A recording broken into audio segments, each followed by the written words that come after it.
जय हिंद। दोस्तों, इस वीडियो में आगे बढ़ें उससे पहले थोड़ा सा मेरा परिचय जान लीजिए। मेरा नाम है अनवर अंसारी और मैं एमपी के द्वारा यानी कि association of mutual fund in India के द्वारा पूरी तरह से रजिस्टर्ड म्यूचुअल फंड का एडवाइजर डिस्ट्रीब्यूटर हूं और मुझे म्यूचुअल फंड इंडस्ट्री में लगभग 15 साल का अनुभव है। और इस दौरान मैंने अनगिनत म्यूचुअल फंड की पोर्टफोलियो रिव्यू की है। लेकिन बड़े अफसोस के साथ मुझे ये कहना पड़ रहा है कि इस दौरान जितने भी पोर्टफोलियो मेरे पास रिव्यू करने के लिए आए हैं उनमें से 95% म्यूचुअल फंड की पोर्टफोलियो को गलत ढंग से डिजाइन किया गया है। अब सवाल आता है कि ऐसा क्यों? तो इसके पीछे मुझे एक ही कारण लगता है कि आपको एक भ्रामक कैलकुलेशन वाली वीडियो दिखाई गई है, जिस वीडियो के अंदर में आपको ये बताया गया है कि अगर आप एडवाइजर के माध्यम से या फिर रेगुलर म्यूचुअल फंड में इन्वेस्ट करते हैं तो आपका सारा पैसा डिस्ट्रीब्यूटर ले जाएगा, आपके पास कुछ भी नहीं बचेगा।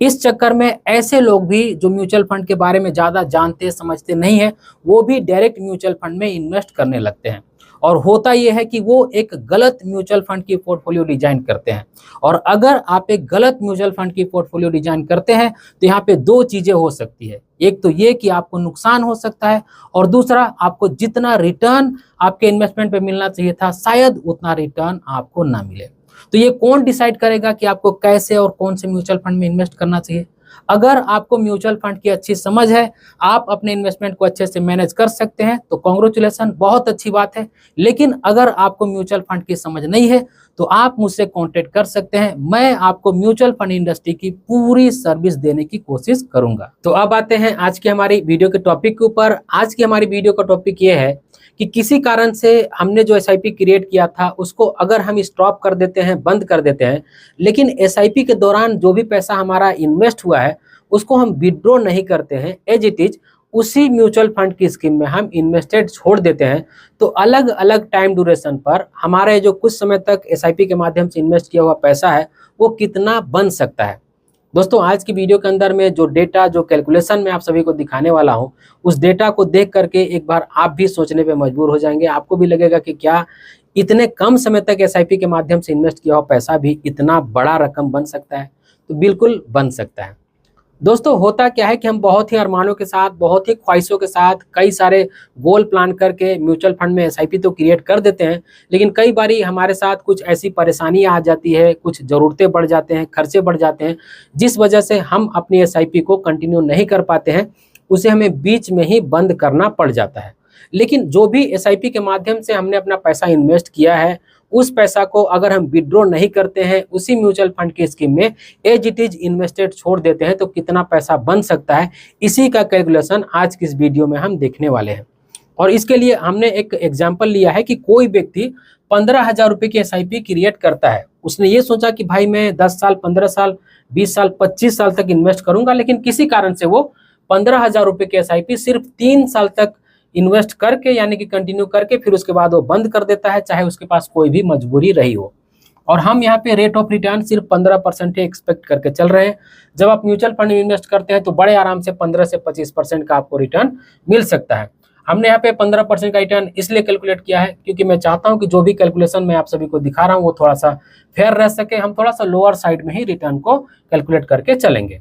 तो हम ये जानेंगे कि कोई 15,000 रुपये की एसआईपी करता है और किसी कारण से सिर्फ 3 साल एसआईपी करके अपने एसआईपी को बंद कर देता है, और अलग अलग टाइम ड्यूरेशन पर वो पैसा कितना बन सकता है, क्योंकि वो जो आदमी है वो अपने पैसे को विड्रॉ नहीं करता है। तो 15,000 रुपये की एसआईपी अगर 3 साल तक की जाए, 15% का रिटर्न अगर मिलता है, तो इस दौरान हमारा जो इन्वेस्टमेंट अमाउंट है, हम जो पैसा अपने पास से इन्वेस्ट करेंगे वो 5,40,000 रुपये होगा। और इस 3 साल के दौरान हमारा जो एस्टिमेटेड रिटर्न जनरेट होगा वो 1,45,192 रुपये की होगी। और टोटल इसकी जो वैल्यू बनेगी, हमारा इन्वेस्टमेंट अमाउंट और एस्टिमेटेड जो रिटर्न है दोनों मिला करके देखा जाए तो 6,85,192 रुपये का रकम बनेगा। हमारा कैलकुलेशन थोड़ा सा सिंपल रह सके इसलिए हम मोटा मोटी इसको मान करके चल रहे हैं कि हमको 3 साल के बाद 6,85,000 रुपये का रिटर्न मिल रहा है, यानी कि हमारा पैसा इतना बन गया है। अब हम इस पैसे को किसी भी हाल में विड्रॉ नहीं करेंगे, इसे ऐसे ही एज इट इज इन्वेस्टेड छोड़ देंगे। तो पहला कैलकुलेशन हम 10 साल का देखेंगे, 15 साल का देखेंगे, 20 साल का देखेंगे और 25 साल का भी देखेंगे। तो हमारा एसआईपी का पीरियड था 3 साल का, और 3 साल के बाद हमने उसको अगले 7 साल तक ऐसे ही इन्वेस्टेड छोड़ दिया, यानी कि 3 साल एसआईपी और 7 साल ऐसे ही इन्वेस्टेड छोड़ दिया, तो हमारा जो पीरियड हो गया वो 10 साल का हो गया। तो इस 7 साल के दौरान हमारा ये जो 6,85,000 रुपये है वो 15% के रेट से बढ़ करके 18,22,114 रुपये का रकम बन जाता है। यानी कि 3 साल SIP हमने 15,000 रुपये का किया और 3 साल के बाद में बंद कर दिया और उसको अगले और 7 साल तक इन्वेस्टेड छोड़ दिया, तो 3 साल SIP का और 7 साल अगला, यानी कि 10 साल में 18 लाख रुपए का रकम बन जाता है। और इसी तरह से हमने क्योंकि 3 साल तक SIP किया है और उसको अगले 12 साल तक और छोड़ दिया, यानी कि हमारा इन्वेस्टमेंट का जो पीरियड है वो 15 साल का हो गया और हमारा जो इन्वेस्टमेंट अमाउंट है वो तो सेम ही है 6,85,000 रुपये और हम जो रिटर्न एक्सपेक्ट कर रहे हैं वो 15% ही कर रहे हैं। तो 15 साल के बाद हमारा ये जो 6,85,000 रुपये है वो 36,64,921 रुपये का रकम बन जाता है। इसी तरह से अगर हम कुछ और समय तक रुक जाते हैं, यानी कि हमने SIP 3 साल किया और 17 साल तक और उसको छोड़ दिया, तो टोटल जो हमारा इन्वेस्टमेंट का पीरियड हो गया वो 20 साल हो गया। हमारा जो इन्वेस्टमेंट का अमाउंट है वो 6,85,000 रुपये ही है, रिटर्न इस पर हम 15% ही एक्सपेक्ट करके चल रहे हैं। तो इस 20 साल के दौरान हमारा जो 6,85,000 रुपये है वो बढ़ करके 73,71,466 रुपये का रकम बन जाता है। SIP तो हमने कब का कैंसिल कर दिया है, लेकिन उस पैसे को हमने एज इट इज उसी म्यूचुअल फंड में इन्वेस्टेड छोड़ दिया है। और इससे थोड़ा सा अगर हम आगे बढ़ जाते हैं, हमने 3 साल SIP किया और उसको अगले 22 साल तक छोड़ देते हैं, यानी कि 22 साल और 3 साल 25 साल, तो 25 साल अगर हम उस पैसे को ऐसे छोड़ देते हैं जो कि 3 साल के बाद 6,85,000 रुपये बन गया था, तो उस 6,85,000 रुपये को अगर अगले 22 साल तक छोड़ दिया जाए और रिटर्न सिर्फ 15% ही एक्सपेक्ट किया जाए, तो यही रकम आप देख सकते हैं कि 6,85,000 रुपये 1,48,26,651 रुपये का बन जाता है, यानी कि ऑलमोस्ट 1.5 करोड़ रुपए का रकम बन गया।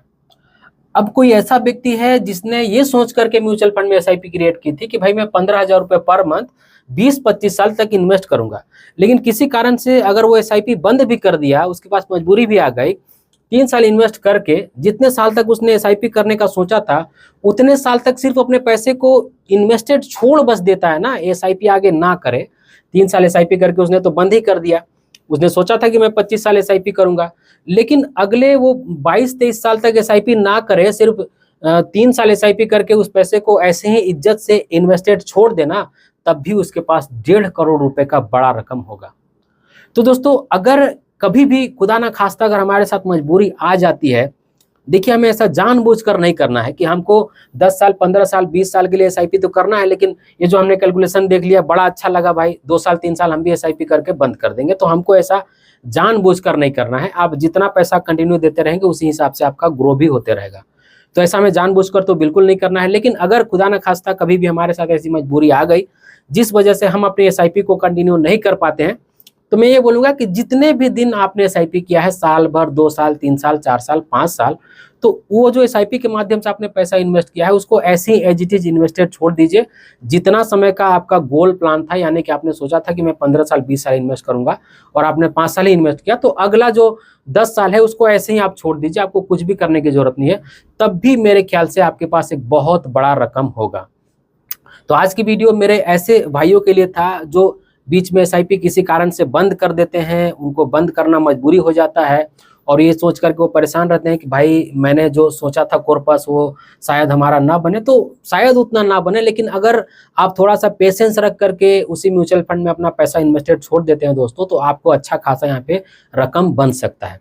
तो आज की कैलकुलेशन में आपने देखा कि अगर हम SIP बीच में किसी कारण से बंद भी कर देते हैं और उस पैसे को ऐसे इन्वेस्टेड छोड़ भी देते हैं, तब भी हमारे पास एक बड़ा रकम होता है, हमारे पास एक बड़ा रकम बन करके कॉर्पस बन करके मिलता है। तो आज की ये जो कैलकुलेशन थी जो मैंने आप सभी को दिखाई, उम्मीद करता हूं कि आज की वीडियो का कैलकुलेशन, आज की वीडियो आप सभी को अच्छी लगेगी। अगर आज की वीडियो आप सभी को अच्छी लगी है तो इस वीडियो को एक लाइक जरूर कर दीजिएगा और इसी तरह की वीडियो देखने के लिए चैनल को सब्सक्राइब कर लीजिएगा और इस वीडियो को अपने फ्रेंड और फैमिली के बीच जरूर से शेयर कीजिएगा ताकि वो भी अवेयर हो पाए। इस वीडियो के आखिर में बस मैं आपसे इतना ही कहना चाहता हूं कि अपना और अपने फैमिली का बहुत ख्याल रखिएगा। मैं मिलूंगा इसी तरह के किसी और वीडियो में, तब तक के लिए बाय।